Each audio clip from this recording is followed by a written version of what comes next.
In the beginning stages of my career as a CPA in public accounting, I remember I had joined a small boutique firm here in Dallas, Texas, and they specialized in smaller business and startups. And I was having a conversation with one of our clients, and he was having a really bad year.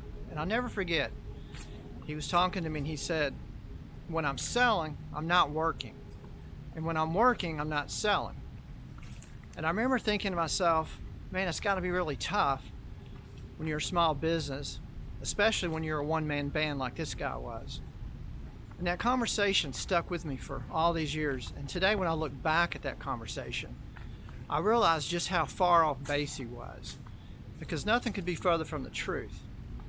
I'm Curtis Mulberg, row the intro.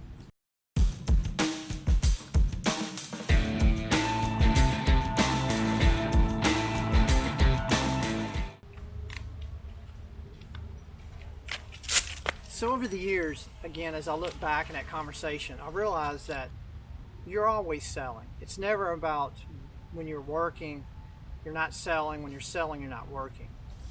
What I mean by that is, as you're working, you're trying to work such that you'll get referrals. You'll do such a good job, people will call you back, and they'll call you back again and again.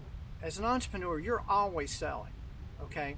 When you're at a client's or you're selling somebody some of your products, your goal is to have the repeat business. So that's when you're selling. Even when you're working, you're selling. So you can't separate the two. So again, like I said, when I look back, I think about how way off base that is. And nothing could be further from the truth. So when you're working, one of the things you have to bear in mind, of course, and it's obvious, is that you want to provide the best service you can. And one example I have for you is, not too long ago, I was doing a consulting project for a client. After being there a few weeks, we determined we're going to bring in some new people.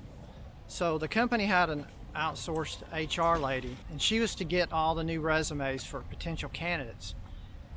And in a period of 1 month, she only brought me 3 candidates and 3 interviews. I told her I needed more resumes, and she said, I don't have time and I've got other things to do. And I'm thinking to myself how grossly wrong of an answer that is. I mean, she's a consultant for that company, and that's the answer she gives me. So I can tell you, over the years, I could have brought her other business, but she didn't deliver, and she had the wrong mindset. She had the wrong attitude. And that's a perfect example of when you're working, you are selling. And never take a situation lightly. You may be at a party with some mutual friends, and people do business with people they like. So never lose sight of the fact that when you're working, you are selling. When you're selling, you are working.